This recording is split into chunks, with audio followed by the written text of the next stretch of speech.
Hey guys, Tony with Lux Foundation Solutions, and coming to you from a project that we actually have going on right now in this house where we're doing some basement waterproofing.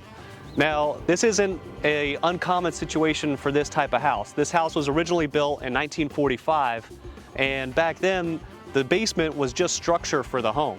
It wasn't intended to be waterproofed, it wasn't intended to be livable space, it was just where you could put some utilities and where you could have some cold storage, and then where it's actually supporting the rest of the house.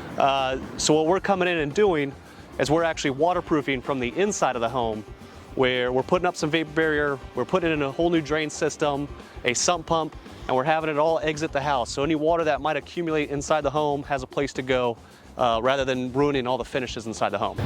All right, so what we have going on inside the house is we have vapor barrier that's going along the entire interior of the home, as well as a drain system that's running along the whole base. We had to cut out a lot of the basement slab so that we could fit this drain system in there, which is all gonna push water to a sump pump so that the pump will pump anything out through a drain outside the house. All right, so I actually happen to know a little bit of history on the house because I've been coming back here for the past year or so. What ended up happening is this homeowner bought the house and the basement was already finished. And they had just recently finished the house right before he had moved in, because to push this through a sale process, they thought they can get some extra square footage, finish a basement, and then they could put the house up for a higher price tag. And unfortunately, that's just not something you could just go ahead and do with a 1945s, 50s, 60s house where it was never intended to be finished.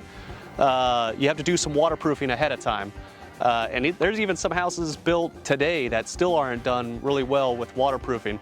So you kind of have to be mindful of how your house was built, how it was constructed, to avoid these types of problems where you have to rip out all the finishes inside your house to do this waterproofing.